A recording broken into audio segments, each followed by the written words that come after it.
لوگ جھومتے ہیں. یہ ولیوں کے کلام کی برکت ہوتی ہے. اب میں آج آپ کو بتاتا ہوں کلام کیا ہے. نالین پیزار کہتے ہیں نالین شریف کو. اب نالین کو جھاڑا جاتا ہے نا تو ذرے نیچے گرتے ہیں, لیکن یہی پیزار اگر حضور کے ہوں اور وہ جھاڑیں وہ ذرے جھڑیں تو بظاہر تو نیچے ہیں, لیکن اس کی بلندی کا عالم کیا. ذرے جھڑ کر تیری پیزاروں کے, ذرے جھڑ کر تیری پیزاروں کے تاج سر بنتے ہیں سیاروں کے. ذرے جھڑ کر تیری پیزاروں کے تاج سر بنتے ہیں سیاروں کے. ذرے جھڑ کر تیری پیزاروں کے. ہم سے چوروں پہ جو فرمائے کرم, اس میں ایک لفظ آئے گا پشتاروں کے. میں سمجھا دوں ذرا. پشتارے وہ جو پیٹھ پر گٹھری نہیں اٹھاتے, گٹھری سامان اٹھاتی گٹھری. چور کیا کرتے تھے؟ چوری کرتے تھے, سامان جمع کرتے تھے, اس کی بناتے تھے گٹھری. وہ گٹھری اٹھا کے رکھ دی پشت پر اور چلے گئے. تو اسے کہتے ہیں پشتارے. ہم بھی چور ہیں. امام کہتے ہیں ہم سب سے بڑے چور ہیں. گناہوں میں زندگی گزری, بس گناہ ہی کھڈے کیے, لیکن اگرچہ گناہگار ہیں, چور ہیں, لیکن ہیں کس کے؟ حضور کے ہیں. کرم کی امید ہے. وہ کہتے ہیں آقا یہ جو گٹھری ہے نا چوروں والی اور یہ گناہوں سے بھری ہوئی, اگر آپ نظر کر دیں تو یہ خلعت زر بن جائے, سونے کی خلعت بن جائے. ہم سے چوروں پہ جو فرمائے کرم, ہم سے چوروں پہ جو فرمائے کرم, خلعت زر بنے پشتاروں کے, خلعت زر بنے پشتاروں کے, خلعت زر بنے پشتاروں کے. ذرے جھڑ کر تیری. ایک محاورہ ہے, اور محاورے کے معنی کبھی بھی بالکل الفاظ سیم ٹو سیم نہیں ہوتے. یہ سن لینا. محاورہ جب کہا جاتا ہے تو مراد کچھ اور ہوتی ہے.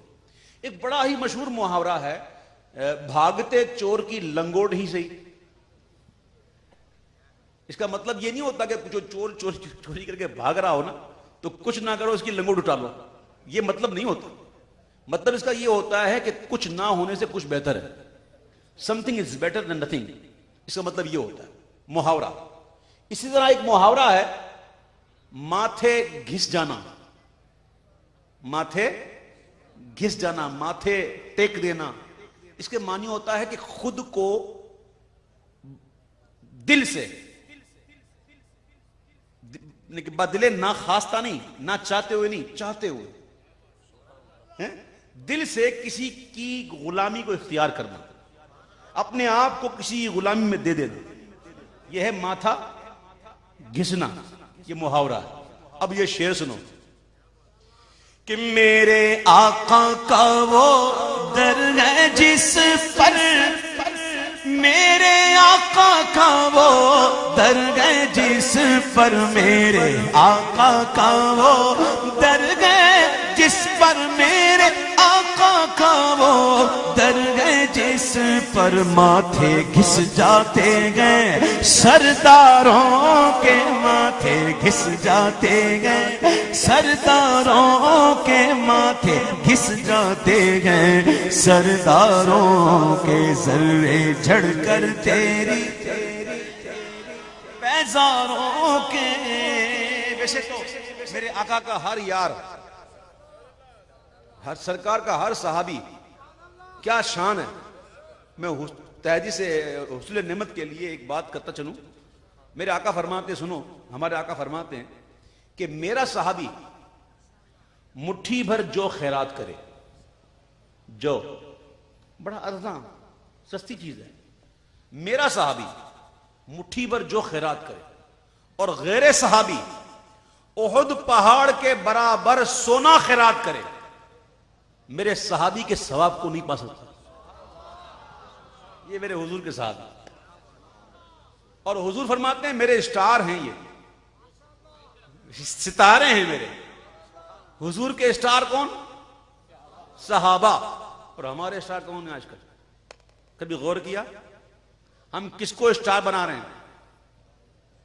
یہ فلاں اسٹار، وہ فلاں اسٹار، تو ادھر کا اسٹار، تو وہ ادھر کا اسٹار، نام لے تب آپ سمجھ گئے ہوں گے ہم نے کس کو اسٹار بنایا ہوا ہے۔ حضور کہتے ہیں میرے صحابہ ستارے ہیں۔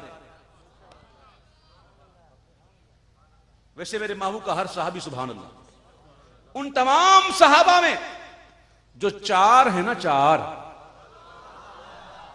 صدیق و فاروق و عثمان و حیدر رضوان اللہ تعالی علیہم اجمعین، ان کی شان سے کون واقف نہیں؟ امام نے ان کی شان میں یہ منقبت لکھی، کمال کے شعر ہیں۔ کہتے ہیں کہ جانو دل تیرے قدم پروارے، جانو دل تیرے قدم پروارے، جانو دل تیرے قدم پروارے، جانو دل تیرے قدم پروارے، کیا نصیب گئے تیرے یاروں کے، کیا نصیب گئے تیرے یاروں کے، کیا نصیب گئے۔ اب آپ نے جواب دینا ہے۔ صدیقی صدیقی صداقت زندہ باد، کیا لگانا ہے؟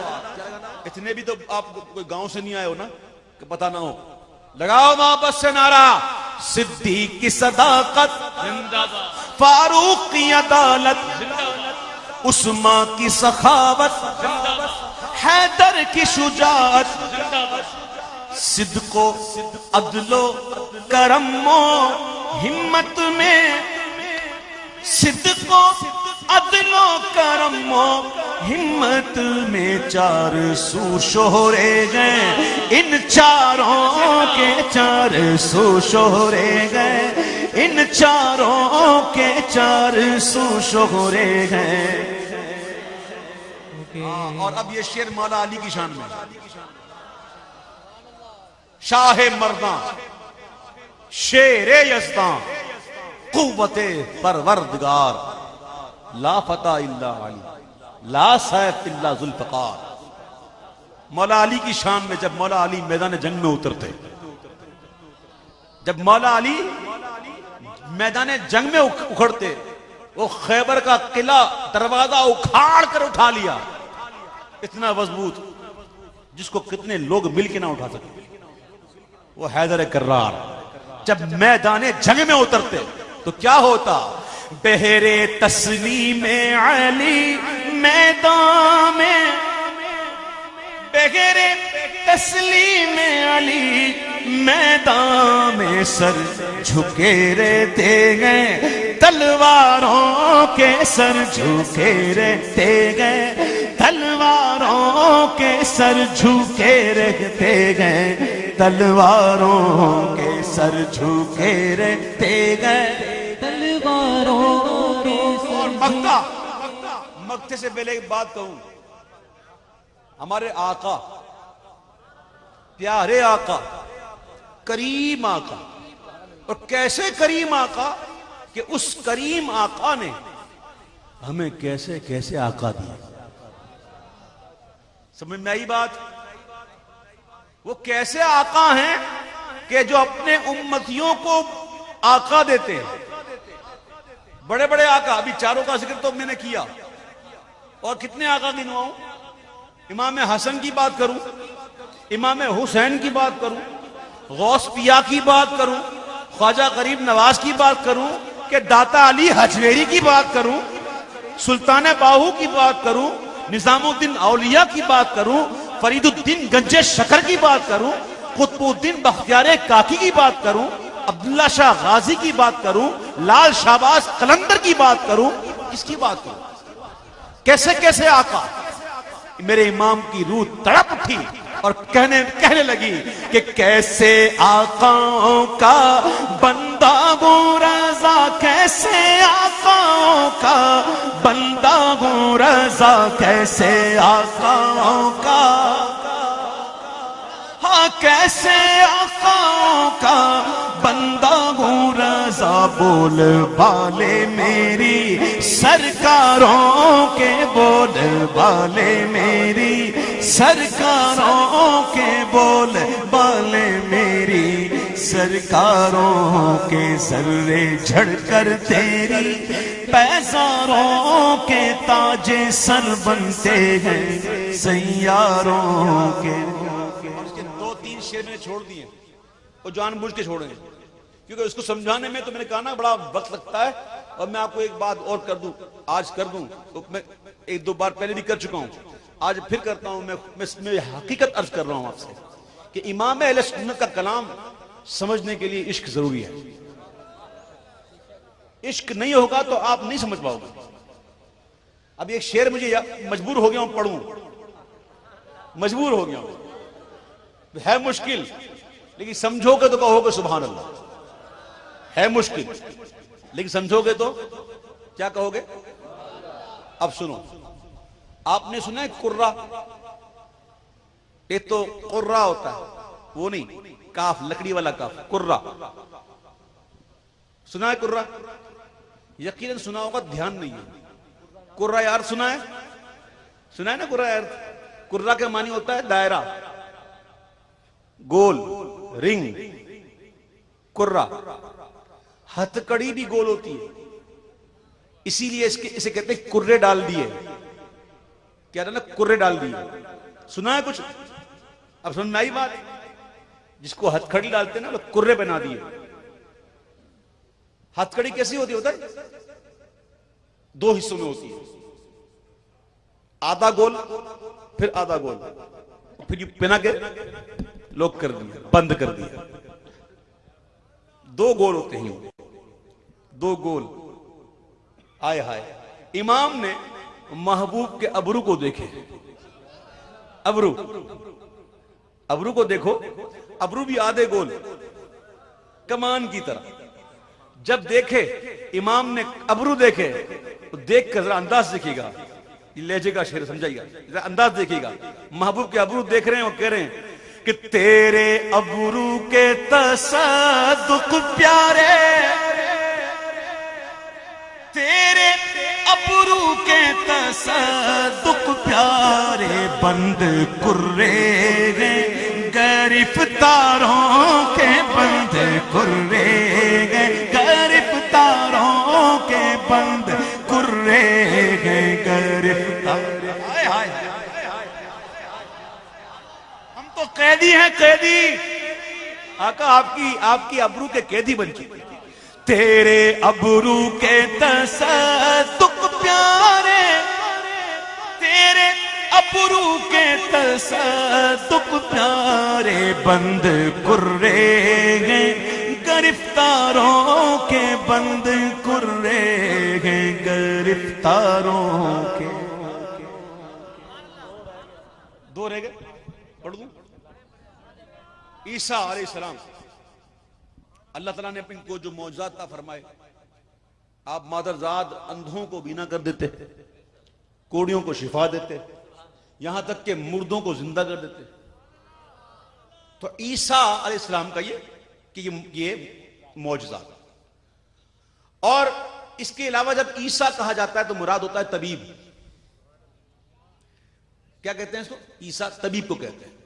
اب ہماری تو حال ہی خراب ہے، بیمار ہے گناہوں کے، اور گناہوں سے اتنی حال طور بے طور ہیں۔ امام کہتے ہیں کہ میرے عیسیٰ،